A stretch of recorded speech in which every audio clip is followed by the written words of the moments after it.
मकान कितने प्रकार के होते हैं? मकान 2 प्रकार के होते हैं। देखा, एक तो होता है अस्थाई घर। अस्थाई का मतलब है कि एक ना एक दिन वो टूट जाएगा और बेकार हो जाएगा और खराब हो जाएगा। और दूसरा होता है स्थाई घर। 2 प्रकार के घर इस दुनिया में कोई भी इंसान हो, कोई भी जाति का हो, किसी भी समुदाय का हो और कहीं भी किसी भी भाषा का हो, उसकी चाहे कुल हो, भाषा, लोग, जाति, चाहे किसी भी तरीके के हो, सबके साथ ये चीज कॉमन है कि एक मकान तो उसका होगा अस्थाई और दूसरा उसका मकान होगा स्थाई। और ये जो मकान है ये कोई वो घर नहीं है जिसमें इंसान रहता है, ये वो मकान है जिसमें इंसान खुद रहता है, जिसकी आत्मा उस घर में रहती है, जिसको कहते हैं अस्थाई घर और स्थाई घर। तो अस्थाई घर कुछ इस प्रकार का और स्थाई घर ऐसा। अस्थाई यानी कुछ समय का रहने वाला मकान जो कि कुछ समय बाद एक दिन टूट जाएगा। लेकिन जो स्थाई मकान होता है, जो परमानेंट हाउस जिसे कहते हैं, वो ऐसा होता है कि वो सदा तक रहेगा। लिखा है परमानेंट हाउस को क्या कहते हैं? स्थाई। ठीक है। और टेम्पररी हाउस को कहते हैं अस्थाई। टेम्पररी का मतलब होता कुछ समय तक रहने वाला, टेम्पररी हाउस। तो कुछ समय का जो मकान है उसकी चिंता इंसान को बहुत ज्यादा रहती है और जिसे कहते हैं स्थायी मकान, उसकी चिंता मनुष्य को बहुत ही कम रहती है। जबकि चिंता कहाँ की रहनी चाहिए? जो मेरा परमानेंट हाउस है या स्थायी मकान है उसकी चिंता। अब ये जो परमानेंट हाउस है और टेम्पररी हाउस है, अब बोलेंगे कि हम आपको घर बनाने की शिक्षा दे रहे, नहीं, आपका जो खुद का शरीर है, ठीक है, और इसके अंदर जो आत्मा है वो है कुछ समय का, जैसे कहते हैं टेम्पररी हाउस। एक दिन इस दुनिया से मनुष्य को चले जाना होता है। जब मनुष्य मर जाता है तो उस शरीर को कितने लोग हैं जो संभाल के हमेशा तक रखते हैं? कोई भी मनुष्य उस शरीर को ज्यादा दिनों तक संभाल के नहीं रख सकते। पुराने समय के राजा महाराजा के टाइम पर या मिस्र की जो उनकी क्या कहते हैं परंपरा थी, उसके अनुसार कुछ समय तक मसाला मिला करके 30 दिन 40 दिन, इससे ज्यादा नहीं रख सकते थे। एक दिन वो मिट्टी का जो शरीर है, जो मनुष्य का घर है, जिसे कहते हैं अस्थाई, कुछ समय बाद उसका नष्ट होना जरूरी था और होता है और होता चला आ रहा है। लेकिन एक मकान और भी है जिसे कहते हैं स्थाई, वो हमेशा तक रहता है। लेकिन पूरी मानव जाति कौन से मकान के चक्कर में रहती है? क्या आप स्थाई घर में जाना चाहते हैं? क्योंकि अस्थाई भी है और स्थाई भी है, मतलब परमानेंट भी है और टेम्परेरी भी है। जो परमानेंट है क्या उसमें आप जाना चाहते हैं? हर किसी का यही जवाब होगा कि हाँ मैं जाना चाहता हूं या मैं जाना चाहती हूँ। टेम्पररी हाउस में कोई भी रहना नहीं चाहता, कच्चे मकान में कोई भी रहना नहीं चाहता, पक्के मकान में जाना चाहते हैं। हमेशा का मजबूत वाला मकान जो है उसमें हर कोई जाना चाहता है। लेकिन मकान में तो आप जाना चाहते हो, लेकिन मकान बनाने के लिए आपको कीमत चुकानी पड़ती है। जाना तो चाहते हो लेकिन उसके लिए हर एक इंसान को एक कीमत चुकानी पड़ेगी, चाहे मैं हूं चाहे आप हो, जितने भी इस दुनिया में हर एक मनुष्य को कीमत चुकानी पड़ती है। या तो आप उसके अधिकारी हो तो किसी ना किसी ने उसकी कीमत पहले ही चुका दी है। तो इस संसार में हर एक मनुष्य, एक परमानेंट हाउस है और एक टेम्परेरी हाउस है। एक शरीर का जीवन है, एक आत्मा का जीवन है। शरीर का जीवन है जो कि हर एक मनुष्य को मिलेगा, लेकिन आत्मा के जीवन में भी 2 प्रकार के मकान हैं। एक वो जिसे कहते हैं स्वर्गीय और एक वो है जिसे कहते हैं नरकीय। अब जो भी मनुष्य नरकीय में जाना चाहता है उसके अनुसार जीवन जीता है, स्वर्गीय में जाना चाहता है उसके अनुसार जीवन जीना चाहता है। नरकीय में जाना चाहते हो तो उसके लिए आपको ज्यादा मेहनत मशक्कत करनी नहीं पड़ेगी, लेकिन अगर स्वर्गीय में जाना चाहते हो तो मेहनत मशक्कत करनी पड़ेगी। और वो मेहनत मशक्कत आप या तो खुद कर लो या फिर किसी ने आपके लिए की है। तो मेरे और आपके लिए तो यीशु मसीह ने पहले से ही कीमत चुका दी है। अब उसमें जाने के लिए मुझे भी कुछ ना कुछ तो करना पड़ेगा। ऐसा तो नहीं है कि हम कीमत किसी और ने चुकाई है और हम अचानक से वहां चले जाएं। हम प्रकट नहीं होंगे, वहां तक जाने के लिए हमको एक सफर तय करना पड़ेगा। जैसे अभी बातचीत चल रही थी कि इजरायली लोग 10 से 12 दिन के अंदर पहुंच सकते थे कनान, लेकिन परमेश्वर ने उनको वहां तक नहीं पहुंचाया। बाइबल बताती है कि जब वो कनान में पहुंचते, तो जैसे आप कहीं पहुंच रहे हो और उस पर किसी और का कब्जा है, तो जाते ही क्या वो इंसान आपको तुरंत वो चीजें दे देता? आपको वहां जाकर के लड़ना पड़ता। और जब आप वहां के कैनानाइट्स मतलब लंबे चौड़े तगड़े तंदुरुस्त लोगों से जब आप लड़ते, पहली बात तो देखकर ही आपका हाल खराब हो जाता। और जब आप उनसे लड़ाई करते और लड़ाई में हार जाते, तो 10 दिन का सफर तय करके तुरंत बैक लौट जाते, तुरंत, क्योंकि आपको आदत है गुलामी की। और आज भी संसार में मनुष्यों को शैतान की गुलामी की इतनी आदत है कि परमेश्वर उसका जीवित वचन उनको पसंद नहीं आता। कहते हैं अरे ये तो फालतू की बकवास लेके चल रहे हैं। लेकिन हम आपको परमानेंट हाउस, टेम्पररी हाउस मतलब स्थायी मकान, अस्थायी मकान के बारे में साफ साफ बातें बता रहे कि आज भी जिंदा हो तो सोच लो, आपका ये जो शरीर है वो अस्थायी है, लेकिन एक देह आपको और मिलेगी जो कि अस्थायी होगी। उसके लिए आपको मेहनत इतनी करनी है कि जब कभी लड़ाई झगड़ा जब इजरायलियों में होता था, तो वो या फिर उनको खाने की कमी होती थी, पानी की कमी होती थी, तो बार बार मूसा की दुहाई देते थे।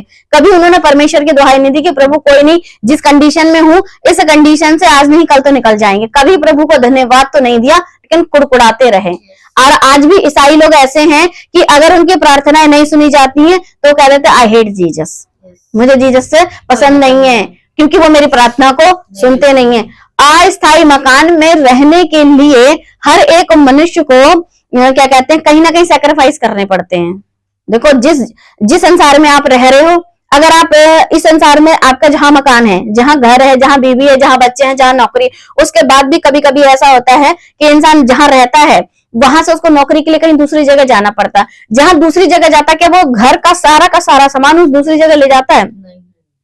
कुछ बहुत बेसिक जरूरतों की चीजें होती है जो वहां ले जाता है। अगर उसके घर में यहाँ पर वॉशिंग मशीन है तो वहां किराए के मकान में नहीं ले जाएगा, अगर ले जाने लाने में भी मेरी चीज खराब हो जाएगी। अच्छा, जिसे मशीन से कपड़े धोने की आदत थी, फिर वो क्या कर रहा है, वहां पर हाथ से कपड़े धो रहा है, क्योंकि अरे थोड़े दिन की नौकरी है, फिर ट्रांसफर ले लूंगा, फिर ऐसा कर लूंगा, फिर वैसा कर लूंगा, या फिर ऐसा करूंगा, यहीं पर एक ऐसा मकान बना लूंगा कि अपने बीवी बच्चे संभाल ले आऊं। लेकिन तब तक वो क्या करता है, अपने जीवन में एडजस्टमेंट उसकी लगी रहती है कि कोई बात नहीं, ऐसे काम चला लो, थोड़े दिन का टाइम है। लेकिन जब आप इस शरीर में होते हो, संसार में होते हो, तो आपको ऐसा नहीं लगता कि कुछ दिनों का जीवन है, काम चला लो, नई प्रार्थना सुनी जा रही है, काम चला लो, नई चीजें मिल रही है तो काम चला लो। मगर तब काम चला लो जब आपको यहाँ पर नौकरी करनी है, लेकिन तब काम नहीं चला लो जब परमेश्वर के लिए आपको जीवन जीना है। क्योंकि मकान बनाने के लिए दो लोगों को काम करना है, या तो ये कि किसी और ने कर दिया है, या ये कि आपको खुद करना है। लिखा है इस संसार में कुछ भी फ्री नहीं है।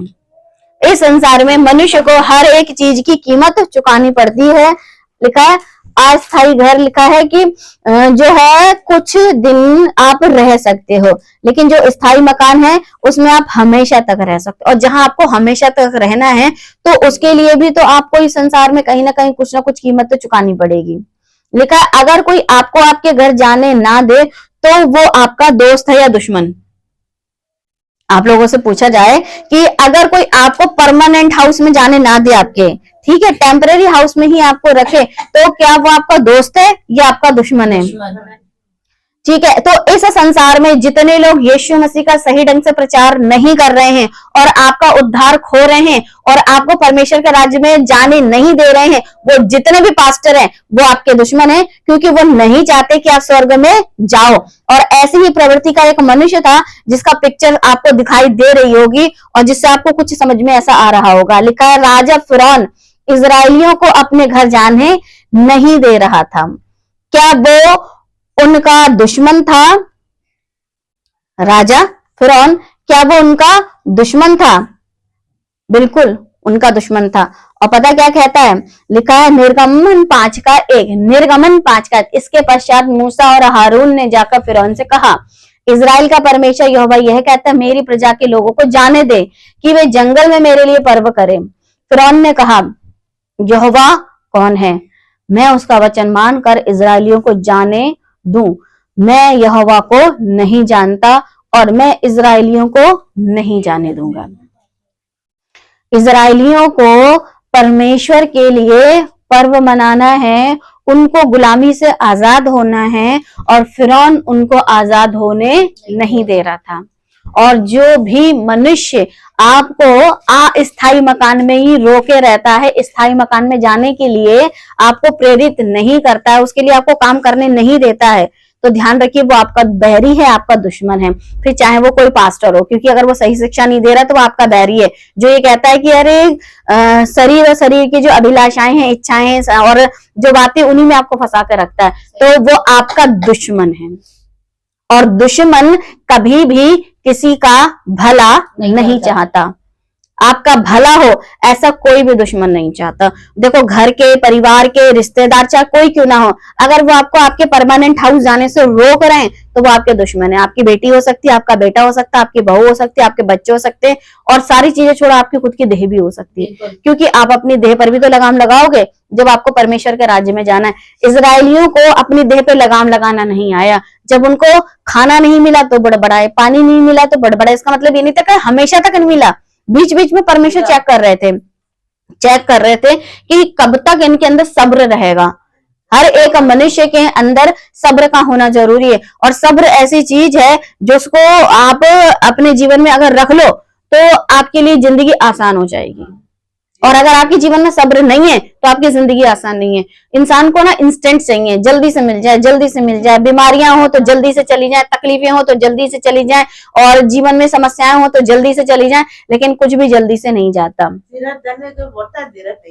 इस संसार में यीशु मसीह का आना जल्दी नहीं हुआ, ठीक है, जब वो पैदा होने वाले थे। इस संसार में यीशु मसीह का जल्दी आना नहीं होगा जब वो बादलों पर आने वाले हैं। इस संसार में हर एक मनुष्य का न्याय जल्दी नहीं होगा, क्योंकि परमेश्वर पूरे सब्र के साथ बैठे हुए हैं। सबसे ज्यादा अगर इस संसार में कोई सब्र करता है तो है परमेश्वर। परमेश्वर ने अगर सब्र खो दिया तो आज ही पृथ्वी नाश हो जाएगी। सबसे ज्यादा सब्र करके वो भी किसके लिए बैठते हैं? आपके लिए, मेरे लिए, ताकि हम परमेश्वर के राज्य में जाने के लिए तैयार हो। लेकिन मनुष्य नहीं समझता, और एक ऐसा है जो आपको आपके घर में जाने नहीं देगा। लिखा है, उन्होंने कहा, इब्रियों के परमेश्वर ने हमसे भेंट की है, इसलिए हमें जंगल में 3 दिन के मार्ग पर जाने दे कि अपने परमेश्वर यहोवा के लिए बलिदान करें। ऐसा ना हो कि वह हम में मरी फैलाए या तलवार चलवाए। मिस्र के राजा ने उससे कहा, हे मूसा, हे हारून, तुम क्यों लोगों का काम छुड़वाना चाहते हो? तुम जाकर अपने अपने बोझ को उठाओ। और फिरौन से कहा, सुनो, इस देश में वे लोग बहुत हो गए हैं, फिर तुम उनको उनके परिश्रम से विश्राम दिलाना चाहते हो। पहला कि तुम उनका काम छुड़ाना चाहते हो, उनका बोझ तुम क्या कहते हैं उठाना चाहते हो, उनको विश्राम दिलाना चाहते हो। परमेश्वर मनुष्य को चाहता था कि इनको गुलामी से आजाद कराए, इनका बोझ उठाए, इनको परिश्रम से विश्राम दिलाए। लेकिन वहीं उल्टा शैतान है कि ना तो वो चाहता है कि आप लोगों को आपका काम छुड़वाए। इसलिए इस दुनिया में इंसान काम को लेकर के इतना वो है, नौकरी नौकरी नौकरी, काम काम काम के पीछे इतना पागल रहता है। और अगर उसको मनचाहा काम ना मिले, मनचाहा खाना ना मिले, मनचाहा कपड़े ना मिले, मनचाहा जीवन ना जिए, तो कहता कौन परमेश्वर? कैसा परमेश्वर? वो देखो अधर्मी लोग कितनी चैन सुकून से जी रहे हैं, उन्हें ना तो उन्हें कपड़ों की कमी है, ना पैसों की कमी है, ना उनके पास दौलत की कमी है। हमें हर दिन यीशु यीशु करते रहते हैं, और ना खाने को रोटी है, ना पहनने को कपड़ा है। तो जंगल में जब इजरायलियों के साथ ऐसा हुआ तो वो भी ऐसे बुड़बुड़ाए थे। आपके साथ भी ऐसा ही होगा, क्योंकि परमेश्वर आपको परख करके देखना चाहते हैं, क्या सचमुच तुम मेरे पास अपना हृदय सलामत लेके आए हो, या फिर लालच से भर करके आए हो? क्योंकि लालची मनुष्य ज्यादा दिनों तक रुकता नहीं है। जब इजरायली निकले थे तो उनको लगा था कि अरे जाति हम राज करेंगे, लेकिन जाति उन्हें बहुत सारी परेशानियों का जब सामना करना पड़ा तो उनका जितना भी जीवन में लालच लेके आए तो वो धीरे दिखाई देने लगा, क्योंकि धीरज तो था नहीं। लालच ने क्या करा, पूरा का पूरा अपने आप को शो कर दिया कि इनके जीवन में क्या रखा है। वैसे ही यहाँ पर जो ये राजा फिरौन है, लिखा है कि तुम क्यों लोगों से काम छुड़वाना चाहते हो? तुम जाकर अपने अपने बोझ को उठाओ, अपने अपने बोझ उठाओ। और एक तरफ यीशु कहते हैं, सारे बोझ से दबे लोगों मेरे पास आओ। दूसरी तरफ इस संसार का सरदार यानी शैतान कहता है कि अपना अपना बोझ खुद उठाओ। और मनुष्य को अपना बोझ उठाना बड़ा पसंद है, जबकि वो ये बहुत अच्छे से जानता है कि एक दिन तो हमें मरना ही है।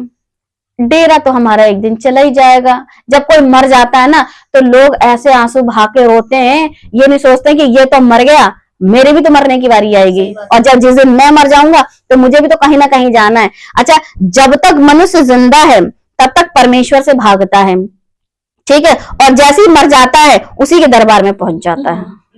तो जिससे तुम डर डर के भाग रहे हो, एक दिन जाना तो तुम्हें उसी के पास है। और जैसे ही कोई मर जाता है तो इंसान के हाथ पर, अरे उसके वो मर गया है, अरे उसके वो मर गया है, ऐसे हाल हो जाते हैं। ऐसा लगता है जैसे कि वो मर गया है, अब वो मर गया, उसका कहानी खत्म। जब तक मनुष्य जिंदा था तब तक वो सोचता विचारता कि क्या मैं इस टेम्पररी हाउस में रह करके परमानेंट हाउस के लिए मैंने कुछ किया है कि नहीं किया है। मगर तब नहीं सोचे विचारेंगे, जब प्राण किसी का निकल जाए तो ऐसे पागलों के जैसे भागते, अरे वो मर गया, अब तुम जिंदा कर लोगे क्या? अगर कोई मर जाए तो क्या हम यीशु मसीह जो किसी को जिंदा कर लेंगे? हम किसी को जिंदा नहीं कर पाएंगे। लेकिन जब तक वो मनुष्य था तब तक हम अगर उसके पास गए और उसने हमारी बातों को नहीं सुना तो फिर हमारे दिल पर क्या बीतेगी कि जब तक मैं जिंदा था तब तक तू सोच विचार करके परमानेंट हाउस के लिए कुछ ना कुछ तो कर लेता, लेकिन तेरे को शौक नहीं था। तुझे क्या था, यही मेरा जीवन है, यही मेरा जीवन है, यही मेरा जीवन है। और जैसे इंसान मर जाता है कहते हैं अरे अब कहाँ, अब तो वो अपने घर को गए। कहाँ चले गए? स्वर्ग चले गए। जैसे फ्री रखा है स्वर्ग, है ना, स्वर्ग फ्री रखा है। अबे जब तुम इस दुनिया में मरते हो तो कहीं जाकर के तुम्हें 2 गज 2.5 गज जो भी जमीन रहती है वो मिलती है, वो भी मरने के बाद प्राण देके। कहते हैं मैंने अपने क्या कहते हैं प्राण दे के खरीदा है, तब मिलती है तुम्हें 2 गज 2.5 गज जमीन। ऐसे नहीं मिल जाती, ऐसा तो तुम्हें कोई दे दे। कब्र देगा कोई? कब्र मरने के बाद ही कब्र मिलती है। तो हर इंसान को मालूम है कि संसार में जब तक का जीवन है उसके बाद मुझे मरना जरूर है। और यहाँ के जो इजराइली थे उनको ये मालूम नहीं था कि हमको इस गुलामी से कोई आजाद करेगा। तो ये एक दृष्टांत है मेरे और आपके लिए कि जैसे इनको गुलामी से परमेश्वर ने आजाद किया, वैसे मुझे भी ऐसे टेम्पररी हाउस से परमेश्वर एक दिन परमानेंट हाउस में ले जाए, क्योंकि कनान उनके लिए परमानेंट था और मिस्र इनके लिए टेम्पररी था। वैसे ही मेरे और आपके लिए संसार टेम्पररी है लेकिन स्वर्ग परमानेंट है। लेकिन हमें क्या करना है, वहां के लिए यहाँ पर सैक्रिफाइस वाला जीवन जीना। अगर ये लोग मिस्र की गुलामी से जंगल के मार्ग पर सैक्रिफाइस वाला जीवन जी लेते ना, तसल्ली वाला जीवन जी लेते, सब्र वाला जीवन जी लेते, परमेश्वर पर भरोसा वाला जीवन जी लेते, कुछ मिल रहा है नहीं मिल रहा है वैसा वाला जीवन जी लेते और हर एक हाल में परमेश्वर को धन्यवाद देते, तो कनान पहुंचने से इन्हें कोई रोक नहीं सकता था। मगर क्या शौक चढ़ा था, हमको जो मिल जाए वो अभी मिल जाए। और ऐसा मिलने से आपको क्या है, ना तो छुटकारा मिला, ना आपका बोझ गया और ना ही आप परिश्रम से विश्राम में गए। और ये जो चाहता है शैतान, हमेशा यही चाहता है कि ये लोग ऐसी जगहों पर ना जाएं, बोझ में दबे रहें, काम में लगे रहें, परिश्रम करते रहें, विश्राम के विषय में ना सोचें। शैतान की प्रवृत्ति का कौन था? राजा फिरौन। फिरौन शैतान की प्रवृत्ति का था। और आज भी शैतान ने बहुत सारे ऐसे लोगों को खड़ा कर रखा है कि जो शैतान की प्रवृत्ति वाले हैं, जो उनको उनकी परमानेंट जगह पे जाने नहीं देते हैं। यशाया 14:17, जो जगत को जंगल बनाता और उनके नगरों को ढा देता था और अपने बंदियों को घर जाने नहीं देता था। ये शैतान की प्रवृत्ति है कि वो मनुष्य को उसके सदा के मकान में जाने नहीं देता है, इसी संसार में बंदी बना के रखता है। तो वो लोग कि जो इस संसार में रहते हैं और अगर वो मर जाते हैं संसारिकता में रहते हुए, तो फिर वो कहाँ जाएंगे? नरक। एक दिन यही संसार नरक होगा। यही संसार, जब आग के गोले यहाँ गिरेंगे, सूरज चला जाएगा, चांद चला जाएगा, आकाश समिट जाएगा, पलट जाएगा, और उसके बाद फिर यहीं पर ही आग गिरेगी, तो फिर नरक कहाँ होगा? पिघल जाएगी, सब पिघल जाएगी, मतलब आग हो जाएगी ना, 100% भयंकर तरीके की आग। और नरक में क्या है? आग। तो फिर यही तो नरक हो जाएगा, यही नरक हो जाएगा। तभी तो वो जाने नहीं दे रहा है, ये उसका घर है शैतान का। लिखा नहीं, अपने लोगों को, उनके बंदियों को घर जाने। हम शैतान के चुंगल में, बंदिश में हैं, लेकिन यीशु मसीह हमें और आपको छुड़ाते हैं। जो लोग यीशु मसीह पर विश्वास नहीं करते वो बंदी के बंदी बनी रहते हैं और एक दिन वो यही रहेंगे, यही उनके लिए नरक बन जाएगा। जब आग यहाँ गिरेगी, गंधक यहाँ गिरेगी, परमेश्वर का कोप इसी पृथ्वी पर होगा, तो फिर जो लोग परमेश्वर से नफरत करते हैं, यीशु मसीह से नफरत करते हैं, वो भी तो इसी नफरत वाली जगह में रहेंगे। और फिर क्या होगा, शैतान के लिए भी यही जगह, तुम्हारे लिए भी जगह, क्योंकि तुम्हें उसकी संगति बहुत अच्छी लग रही थी। बस तुम्हें परमेश्वर की संगति बहुत बुरी लग रही थी, रहो अब उसी के साथ, क्योंकि शैतान भी जगत को क्या बना रहा था, जंगल, जगत का जंगल बना रहा है, और बंदियों को घर जाने नहीं देता। तो फिर बंदियों को घर इसलिए जाने नहीं देता क्योंकि वो भी चाहता है ना कि मैं तो मर ही रहा हूं, ये लोग भी मेरे साथ मरे, हम तो डूबेंगे सनम, तुम्हें भी ले डूबेंगे। ऐसे ही प्रवृत्ति के बहुत सारे लोग हैं, और जब आप उनको परमेश्वर के वचन को सुनाओ तो परमेश्वर के वचन पर तो ध्यान नहीं देते हैं, हाँ अपनी संसार और संसारिकता पे बहुत ध्यान देते हैं। शरीर पे ध्यान, संसार पे ध्यान, संसारिकता पे ध्यान, किसी को वचन सुनाने जाओ तो उसका पिक्चरों पे ध्यान, वो आपकी बातों को सुनता ही नहीं, समझता ही नहीं। अब ऐसे के लिए क्यों आंसू बहाना और क्यों रोना? जब तुम परमेश्वर में रह करके अपने जीवन को बचाने के लिए तुम खुद के लिए नहीं रो रहे, मैं तुम्हारे लिए फालतू में रहूं। यीशु मसीह के टाइम पर जब यीशु को क्रूस पे चढ़ाने के लिए लोग लेके जा रहे थे ना, तो यीशु ने कहा, यरूशलेम की पुत्रियों, अपने अपने बालकों के लिए रो, क्योंकि तुम अपने बच्चों के लिए रोगे, तुम्हारे बच्चों का जीवन तो वो खुद ही नाश कर लेंगे ना। यीशु पर भरोसा तो नहीं रखेंगे तो उनका जीवन क्या हो जाएगा, नाश हो जाएगा। लेकिन यीशु मसीह की प्रवृत्ति क्या, मतलब यीशु की सोच क्या, और यीशु हमारे लिए क्या सोचते हैं। मत्ती 11:28, हे सब परिश्रम करने वालों और बोझ से दबे हुए लोगों, मेरे पास आओ, मैं तुम्हें विश्राम दूंगा। एक तरफ शैतान की प्रवृत्ति, फिरौन की, अरे उनको कहाँ ले जा रहे हो, मत ले जाओ, उन्हें यहीं रहने दो, उनसे काम से मत छुड़ाओ, उन्हें काम करने दो, तुम विश्राम देना नहीं चाहते हो। शैतान मनुष्य को विश्राम देना नहीं चाहेगा, लेकिन मसीहा मनुष्य को विश्राम देना चाहते हैं, उनके परिश्रम से उनको आराम देना चाहते हैं। यह है यीशु का चरित्र, और वो था शैतान का चरित्र। अब आपको सोचना है, आपका टेम्पररी हाउस होगा तो आप शैतान के हिसाब से चल रहे हो, परमानेंट हाउस में जाना चाहते हो तो यीशु के हिसाब से आपको चलना है। मत्ती 11:29, मेरा जुआ अपने ऊपर उठा लो, मेरा बोझ, मतलब जुआ का मतलब बोझ, मेरा बोझ अपने ऊपर उठा लो और मुझसे सीखो। यीशु मसीह से सीखो। क्या यीशु मसीह टेम्पररी हाउस में नहीं आए थे? आए थे। क्या वो कब्र में नहीं गए थे? गए थे। लेकिन टेम्पररी हाउस में आने के बाद कब्र में जाने के टाइम तक उन्होंने किसकी इच्छा को पूरा किया? क्या उन्होंने अपने शरीर की इच्छा को पूरा किया? क्या वो शरीर में लगे रहे? क्या वो शैतान के किसी भी काम में फंसे? कहाँ पत्थर रोटियां बन जाए, क्या उन्होंने ध्यान दिया रोटियों पर? अरे जब परमेश्वर के मुख के निकले वचन मेरे लिए काफी हैं, तो रोटियों की क्या जरूरत है? सबसे ज्यादा इंपॉर्टेंट चीज होती है इंसान की, जब भूख लग रही हो तो खाना। उस समय इंसान को अच्छा कपड़ा नहीं दिखाई देगा, अच्छा महल नहीं दिखाई देगा, अच्छा बिस्तर नहीं दिखाई, अच्छा महल और अच्छा बिस्तर हो, ठीक है, और रोटी ना हो तो आपको नींद नहीं आएगी। खाली पेट इंसान को नींद नहीं आती है, और रोटी ही सबसे इंपॉर्टेंट चीज थी। उसको भी यीशु ने क्या कहा? परमेश्वर के मुंह से निकले हुए वचन जरूरी हैं। और लोगों के लिए आज क्या जरूरी? परमेश्वर के मुख के वचनों पर तो ध्यान देते ही नहीं है। उन्हें फर्क नहीं पड़ता कौन यीशु, कैसा यीशु, कहाँ का यीशु, जो आपको हमेशा का विश्राम देगा, आपके बोझ को उठाएगा, हल्का बोझ आपका देगा। वो कहता मुझसे सीखो, मैंने संसार में आकर कौन सा अच्छे काम, ऐसे काम करे हैं कि मैं संसारिकता में, जबकि मैं राजा था, जी सकता था, मैं राजा था, मैं इस संसार का बनाने वाला था, मैं सब कुछ कर सकता। लेकिन यीशु से सीखो कि उन्होंने कैसी तकलीफ उठाई और रात दिन उन्होंने आंसू बहाए हैं मेरे और आप जैसे लोगों के लिए कि जीवन बचे। और जिनके लिए हम आंसू बहाते कि जीवन बचे, वो ऐश की काट रहे होते हैं। अब हम क्या करें? जब वो मर जाए तो उनके पीछे पीछे दौड़ते घूमे। तभी यीशु कहते हैं मुर्दों को उनके मुर्दे गाड़ने दो, तू मेरे पीछे हो ले। जब ऐसी बात सुनते हैं तो ऐसा लगता है कि यीशु मसीह आप तो मतलब बड़े ही निर्दयी हैं। एक इंसान तो मर गया है, उसके रिश्तेदार उसको दफनाने जा रहे हैं, और आप क्या बोल रहे हो कि मुर्दों को अपने मुर्दे गाड़ने दे, तू मेरे पीछे हो ले। तो जब वो जिंदा था तब उसने कद्र नहीं करी, अब वो मर गया है तो अब मिट्टी क्या कर लेगी? राजा दाऊद क्या कहता है? मिट्टी, क्या मिट्टी तेरा धन्यवाद दे सकती है? क्या वो तेरी सच्चाई का प्रचार कर सकती है? जब वो जिंदा था तब तो तेरी सच्चाई का प्रचार करा नहीं, अब मर गया तो क्या कर लेगा? कुछ नहीं करेगा। तो जिंदा इंसान को परमेश्वर के बारे में सोचना है, क्योंकि परिश्रम से विश्राम यीशु दिलाएंगे, परिश्रम से विश्राम शैतान नहीं दिलाएगा। वो चाहता है कि तुम पूरी जिंदगी कड़ते हुए, काम करते हुए, जीवन की लालसा अभिलाषा में फंसते हुए यहीं मर जाओ।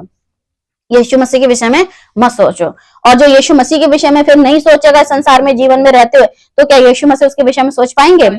जब वो संसार में रहते हुए कहते थे मुर्दों को अपने मुर्दे गाड़ने दो, तो फिर मुर्दों को मुर्दों में रहने दो। तो हमको समझना है जो हम जिंदा हैं कि जीवन बहुत कीमती है। फालतू में रोने के लिए आलतू फालतू चक्करों में मत पड़ो। मेरा जो अपने ऊपर उठा लो और मुझसे सीखो, क्योंकि मैं नम्र और मन में दीन हूं, और तुम अपने मन में विश्राम पाओगे। जब कोई मनुष्य परमेश्वर में हो करके इस दुनिया से जाता है तो तसल्ली होती है कि प्रभु के पास पहुंचा होगा, बुरी जगह से अच्छी जगह पहुंचा। लेकिन जिनके पास आशा और उम्मीद नहीं होती वो क्या कहते हैं, हाय रे पता नहीं, रो रो के बुरा हाल कर देते हैं, क्योंकि उनको नहीं मालूम है कि आगे का जीवन क्या है। लेकिन हम जानते हैं जो मसीह में मरते हैं वो सोते हैं, लेकिन जो मसीह में नहीं थे और मर गए वो नरक के लिए हमेशा की। अब उनके पास कोई उम्मीद, कोई आशा नहीं है कि अपने जीवन को बचा सकें। निर्गमन 20:2, मैं तेरा परमेश्वर यहोवा हूं जो तुझे दासत्व के घर अर्थात मिस्र देश से निकाल लाया हूं। मिस्र देश से, गुलामी से निकाल लाया हूं। और उसी से मिलता हुआ यशाया 11:10, उस समय ईसा की जड़ देश देश के लोगों के लिए एक झंडा होगी और सब राज्यों के लोग उसे ढूंढेंगे और उसका विश्राम स्थान तेजों में होगा। उसका विश्राम स्थान मेरा आपका परमानेंट हाउस। वैसे ही परमेश्वर कहता है मैं तेरा परमेश्वर यहोवा हूं जो तुझे दासत्व के घर से यानी टेम्पररी हाउस से निकाल लाया हूं। और यशाया 11:10 क्या कहता है, विश्राम स्थान। और तेरे को कहां रखूंगा, परमानेंट हाउस में रखूंगा। इस संसार के लोग आज भी उस मकान के पीछे पड़े हैं जिसे कहते हैं दासत्व का घर, गुलामी का घर, जो कि मनुष्य का खुद का शरीर है। और उस शरीर से निकलना नहीं चाहते हैं। शरीर से निकलने का मतलब ये नहीं है कि मर जाओ और आत्मा को निकाल दो। शरीर से निकलने का मतलब है उसकी अभिलाषाओं, इच्छाओं पे कंट्रोल करना सीखो। लेकिन जब कोई मनुष्य बीमारी में, हारी में, परेशानी में, मुसीबत में, और स्पेशली सबसे ज्यादा बीमार, जब वो शरीर की बीमारी में होता है, और उस समय उसको ये सोचना चाहिए कि मरते मरते बचा हूं। जब मरते मरते बचा हूं तो इसका मतलब एक दिन तो मरूंगा, तो फिर मरने के बाद कहां जाऊंगा। संसार में रहकर अगर घर इतना महत्वपूर्ण है, जब हम लोग इस दुनिया में रहते हैं और हमें घर की जरूरत रहती है, तो जिस शरीर में आप रहते हो, क्या आप जानते हो यह सिर्फ एक टेम्पररी हाउस है। जो शरीर में हम रहते हैं वो क्या है, एक टेम्पररी हाउस। लेकिन एक दिन आपको अपने सदा के घर को आपको क्या करना पड़ेगा, जाना होगा, या आप जाएंगे। तो सदा के घर को अगर आपको जाना है तो लिखा मनुष्य का शरीर भी एक टेम्पररी हाउस है जिसे कहते हैं अस्थायी मकान। लेकिन एक दिन उसको ऐसा मकान मिलेगा जिसे कहते हैं परमानेंट हाउस। 2 कुरिन्थियों 5:1, क्योंकि हम जानते हैं कि जब हमारा पृथ्वी पर का डेरा सरीखा घर गिराया जाएगा तो हमें परमेश्वर की ओर से स्वर्ग पर एक ऐसा भवन मिलेगा जो हाथों से बना हुआ नहीं परंतु चिरस्थायी है। मनुष्य का जो मकान बना था, यानी जो शरीर बना था, वो परमेश्वर ने अपने हाथों से बनाया था। लेकिन उसके बाद जो उसको एक भवन मिलेगा वो हाथों से बना हुआ नहीं होगा परंतु चिरस्थायी। चिरस्थायी का मतलब है हमेशा तक रहने वाला। और जो शरीर मुझे हमेशा तक रहने वाला मिलने वाला है, उसके लिए मुझे और आपको अपने जीवन को इस पृथ्वी पर के डेरे सरीखे घर पे इतनी नजर क्यों डालूं, जबकि एक ना एक दिन इसका गिरना जरूरी है। आज नहीं तो कल ये शरीर मेरा चला जाएगा। बच्चों से लेके बड़ों तक इस दुनिया में कितने ऐसे हैं जो सिर्फ बुढ़ापे में ही मरते हैं।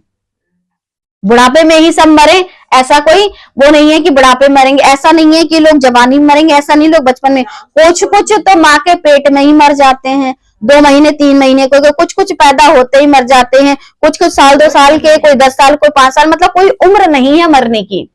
लेकिन आपको एक ऐसा समय दिया गया जब सोचो विचारो कि क्या मेरा डेरा सरीखा घर गिर जाएगा। और ये सोच विचार की बातें आपके अंदर कब से आने लगी, जैसे जब आप समझने लग जाओगे, जब आपकी ज्ञान इंद्रियां अभ्यास करते करते परिपक्व हो जाती हैं। जैसे कहते हैं 21 से 22 साल, फिर 25 से 30 साल, फिर 40 से 50 साल। एक ऐसी उम्र होती है मनुष्य की कि जब वो समझने लगता है। 5:1, क्योंकि हम जानते हैं कि हमारा पृथ्वी पर का डेरा सरीखा घर गिराया जाएगा, तो हमें परमेश्वर की ओर से स्वर्ग पर एक ऐसा भवन मिलेगा जो हाथों से बना हुआ नहीं परंतु चिर स्थायी है, जो हमेशा तक रहने वाला है। उस पर हमको क्या करनी है? मेहनत करके वहां तक पहुंचना है। क्योंकि यीशु ने कहा है कि अपना जो बोझ है मुझे दे दो और मेरा जो बोझ हल्का है वो ले लो। तो हल्का बोझ ले करके, और हल्का बोझ कैसा है? व्यवस्था हम पूरी नहीं कर सकते थे, बहुत भारी बोझ था। व्यवस्था को मसीहा ने पूरा कर दिया, हमको पाप से छुटकारा दे दिया। अब हल्का बोझ इतना ही है कि सिर्फ और सिर्फ धन्यवाद के बलिदान देते हुए परमेश्वर के राज्य के लिए काम को करना है। चेला बनो और चेला बनाओ, गुरु बन जाओ इतने कि चेला बनाना आसान हो जाए। परमेश्वर का वचन पढ़ो इतना कि लोगों को समझाना आपको आसान हो जाए कि इस पृथ्वी पर का डेरा सरी का घर एक दिन गिराया जाएगा, तो क्यों इसके चक्कर में लगना है और क्यों हमको ऐसी चीज खो देनी है जिसे कहते चिर स्थायी। ऐसी चीज को हमको नहीं खोना है, क्योंकि लिखा है, क्या कोई किसी के घर पर कब्जा कर सकता है? अगर कोई आपसे पूछे क्या कोई किसी के घर पर कब्जा कर सकता है? बिल्कुल भी नहीं। अच्छा, अभी बताते हैं। हाँ, करता है। नहीं बिल्कुल, अगर कोई कमजोर है तो उसके घर पर भी कोई कब्जा कर सकता है। अगर मनुष्य कमजोर है तो उसके घर पे कब्जा करना बहुत आसान है। जब इस शरीर का जो आपका डेरा सरी का घर है, अगर ये कमजोर है तो शैतान इस पर कब्जा कर लेगा। तो फिर कैसे कह दिया कि नहीं कोई कब्जा नहीं कर सकता? और अगर ये ताकतवर या बलवंत है तो फिर इस पे कोई और कब्जा नहीं करेगा। यीशु मसीह खुद इस बात को कहते हैं कि कमजोर पर तो प्रबल हो जाते हैं, लेकिन ताकतवर पर कोई प्रबल हो जाता है क्या? लूका 11:24, जब अशुद्ध आत्मा मनुष्य में से निकल जाती तो सूखी जगहों में विश्राम ढूंढती फिरती है, और जब नहीं पाती तो कहती है मैं अपने उसी घर में जहां से निकली थी लौट जाऊंगी। जहां से निकली थी उसी में वापस क्या कर दूंगी? चली जाऊंगी।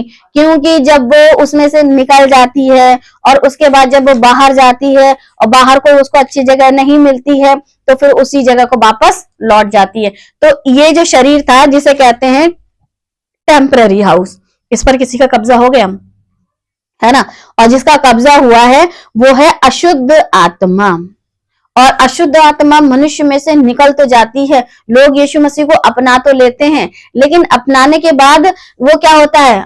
निकल जाती है, ठीक है, लेकिन विश्राम ढूंढती फिरती कि कहीं अच्छी जगह साफ सुथरी जगह मिले, मगर नहीं मिलती है। और आपका जो झाड़ा बुहारा साफ सुथरा घर मिलता है, क्योंकि उसमें आपके अंदर से वो निकल गई, लेकिन यीशु मसीह अभी तक उसमें प्रवेश नहीं कर पाए। और जब यीशु प्रवेश नहीं करें तो यीशु से बलवंत तो इस दुनिया में कोई है ही नहीं कि दुष्ट आत्मा देख करके वो भाग जाए।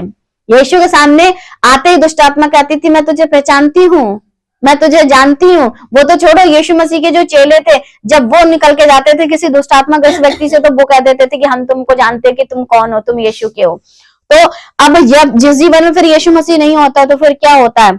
अपने उसी घर को वापस लौट जाती है। शैतान आपको अपने चंगुल से आजाद तब तक नहीं होने देगा जब तक यीशु मसीह आपके जीवन में नहीं है, क्योंकि वो चाहता है कि आपका जीवन नाश हो जाए और यीशु नहीं चाहते कि मनुष्य का जीवन नाश हो। लिखा है लूका 11:25, और आकर उसे झाड़ा बुहारा और सजा सजाया पाती है। कैसे आती है दुष्ट आत्मा? और आकर के उसको देखती है और कहती है अच्छा खाली है, कोई आशा नहीं है, कोई उम्मीद नहीं है, कुड़कुड़ा रहा है, प्रार्थना नहीं सुनी जा रही, चलो इसके अंदर और बैठ करके इसको और ज्यादा डिस्टर्ब करो। देख ले कैसा परमेश्वर है, तूने उस पर विश्वास किया। यीशु मसीह क्या सच्चा परमेश्वर है? अगर सच्चा होता तो तेरी भूख नहीं मिटा देता, अगर सच्चा होता तो तेरी प्रार्थना नहीं सुनता, अगर सच्चा होता तो तेरी बीमारी नहीं चली जाती, अगर सच्चा होता तो तेरे बच्चे अच्छे खासे जिंदा थे मर गए, अगर सच्चा होता तो तेरे जीवन की समस्याएं चली जाती, तेरा बॉयफ्रेंड छोड़ के चला गया, तेरा ऐसा हो गया, तेरा वैसा हो गया। देख ले सच्चा कहाँ है? अब वो आती है, आकर के क्या करती है? सजाया सजाया जब घर पाती है, क्योंकि वो खाली है, उसमें कोई नहीं है, और वो आके बस जाती है। और उसके बाद फिर जीवन में आपकी ऐसी ही सोच कर देती है कि आपका जो भरोसा है यीशु पर वो नहीं रहता। तभी तो लोग कह देते हैं कि अरे क्या फायदा यीशु में आने का, हमारी समस्याएं बीमारी तकलीफें परेशानी नहीं जा रही हैं, क्योंकि आपने पहले से किसी और को अपने अंदर रखा है। यीशु मसीह अगर होते तो कहते कोई बात नहीं, समस्याओं का क्या, डेरा हमारा कैसा है, थोड़े दिन का है, आज नहीं तो कल गिरा दिया जाएगा। अगर समस्याएं बीमारियां, लाजर के जीवन में ये सारी चीजें नहीं थी, उसको तो बड़ा अच्छा शाही जीवन मिला था, ना रहने का ठिकाना, ना खाने का ठिकाना, ना पहनने का ठिकाना। परमेश्वर ने ये उदाहरण दिया ही क्यों, परमेश्वर ने ये बात बताई क्यों कि ऐसा एक व्यक्ति था, उसने अपने जीवन को शैतान को नहीं सौंपा, झाड़ा बुहारा उसका घर नहीं था, उसमें मसीहा ही थे। भले ही वो किसी भी कंडीशन में किसी की डेवड़ी पे पड़ा हुआ था, उसके बावजूद भी। लेकिन लोग क्या करते हैं, संसार की, शरीर की अभिलाषा इच्छाओं, जैसे कि फिरौन के टाइम के लोग, जंगल में खाना नहीं है, जंगल में पानी नहीं है, परमेश्वर ने सारी चीजों को मुहैया करवाया, लेकिन उनका कुड़कुड़ कुड़कुड़ कुड़कुड़ कुड़कुड़ करना बंद नहीं हुआ। वैसे ही आज भी जब लोगों का कुड़कुड़ाना बंद नहीं होता तो वो सजा सजाया घर रहता उनका, फिर दुष्ट आत्मा आती है और साथ साथ कुछ और भी लाती है। लिखा है लूका 11:26, तब वह जाकर अपने से बुरी 7 और आत्माओं को अपने साथ ले आती है और वे उसमें बैठ होकर वास करती हैं और उस मनुष्य की पिछली दशा पहले से भी बुरी हो जाती है। पहले तो था ही खराब और बाद में और ज्यादा खराब होता है। एक नहीं, फिर कितनी घुस जा रही हैं, आपको दिखाई दे रहा है, इतनी ढेर सारी दुष्ट आत्माएं मनुष्य के अंदर घुसने को तैयार हैं। ठीक है, ऐसे करके मनुष्य के अंदर जब वो घुस जाती हैं तो फिर उसका जीवन और कैसा हो जाता है। देखो, नरक में तो वैसे ही जाना होता है, उसके बाद फिर जीवन इस संसार में रहते हुए क्या हो जाता है, नरकीय जीवन हो जाता है। लिखा शैतान इंसान को इस तरह परेशान करता है, लोगों को ऐसे ही डराता है, हाँ कि ना, क्या ऐसे ही डराता है, ऐसे डराता है, या फिर उसके दिल और दिमाग पर कब्जा करता है ताकि उसके साथ मित्रता करता है, ताकि आपको आपके घर जाने से भटका दे। प्यार से, प्यार दिखाता है, आपको सारी जरूरत की चीजें दिखाता है, आपको उनमें उलझाता है। फिरौन की तरह, अरे कहाँ तुम उनकी नौकरी छुड़ाना चाहते हो, इतनी बड़ी भीड़ अच्छा खासी नौकरी कर रही है, चैन सुकून से रह रही है, उनका एक अपना देश है, और मूसा तेरा दिमाग चल गया है क्या, है ना, हमारे टाइप का, मूसा तेरा दिमाग चल गया, तो उनको पूरा उनका काम छुड़ाना चाहता है, उनको जंगल में ले जाना चाहता है, इतनी बड़े लोग हैं, इतनी बड़ी भीड़ है, उनको रहने के लिए अच्छा जगह दी जा रही है, खाने को दिया जा रहा है, उनको नौकरी दी जा रही है, तो उनका काम छुड़वाना चाहता है मूसा। ऐसे ही करके शैतान कभी भी आप पर ऐसा वाला कब्जा नहीं करता है ना। लेकिन लोगों को क्या लगता है कि शैतान हमारे जीवन में इस तरीके से कब्जा करता नहीं, लेकिन वो इस तरीके से आपके जीवन में आता है। लिखा तब बह जाकर अपने से बुरी 7 आत्माओं को, पहले तो आप एक तरफ से निराशाजनक थे, आप 7 तरीके से निराशाजनक हो गए। सिर्फ परमेश्वर के राज्य को लेकर के होगे, बाकी आपके पास धन दौलत की कमी नहीं होगी, ठीक है, आपके पास बच्चे परिवार की भी कमी नहीं होगी, रिश्तेदारों की कमी नहीं होगी, लेकिन जीवन में कुछ चीजें हैं जिन्हें कहते हैं आत्मिक फल। प्रेम नहीं होगा, आनंद नहीं होगा, शांति नहीं होगी, विश्वास नहीं होगा, नम्रता नहीं होगा, ठीक है, आपके अंदर किसी भी प्रकार के फल ऐसे नहीं होंगे जिसे कहते हैं धीरज, कृपा, भलाई। ना तो आपके अंदर धीरज होगा, ना ही किसी पर कृपा करने वाले होंगे, और ना ही आप भलाई चाहते हो। जो खुद के शरीर की भलाई नहीं चाहता वो किसी और की भलाई क्या चाहेगा। तो इस तरीके से शैतान मनुष्य के जीवन में कब्जा नहीं करता, वरन कैसे कब्जा करता है, ऐसे तसल्ली से, प्यार से, ताकि मनुष्य जो है शरीर में इतना खो जाए, संसारिकता में इतना खो जाए कि जीवित परमेश्वर के विषय में वो सोचे नहीं। जबकि परमेश्वर कैसा चाहते हैं मनुष्य को, गड्ढे से बाहर निकालना। आपको अनंत जीवन के रास्ते से जो भटकाता है, यीशु मसीह उस भटके हुए को वापस लाते हैं। किसी के 100 भेड़ें थी, 99 एक जगह थी मगर एक खो गई थी, अरे बहुत सारी थी, एक खो गई, कोई बात नहीं, खो जाने दो। लेकिन उस चरवाही ने क्या किया, 99 को एक जगह रख करके और उस खोई हुई को जब तक मिली नहीं ढूंढता रहा, और जब मिलती है तो कंधे पे उठा के लाता है और आनंद करता है। वैसे ही परमेश्वर यीशु मसीह बोझ से दबे हुए लोगों से कहते, मेरे पास आओ, मैं तुम्हें विश्राम दूंगा।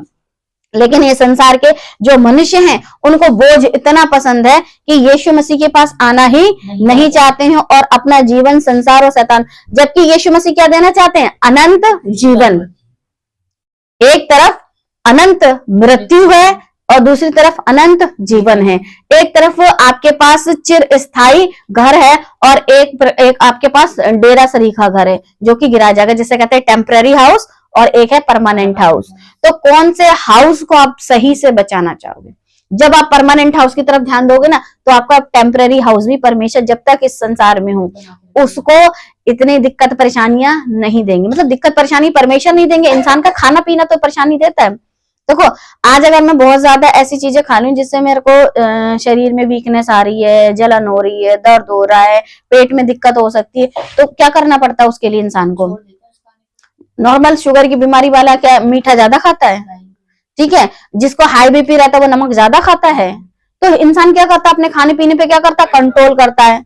जब हम अपने शरीर पर कंट्रोल करते हैं नमक का और कंट्रोल करते हैं चीनी का, जबकि दोनों चीजें कुछ बहुत ज्यादा हैवी नहीं है, लेकिन फिर भी इन दोनों चीजों को ज्यादा सेवन करने से इंसान का बीपी बढ़ जाता है, शुगर बढ़ जाती है। और इन दोनों चीजों का सेवन इंसान क्या करता है? धीरे धीरे कम कर देता है।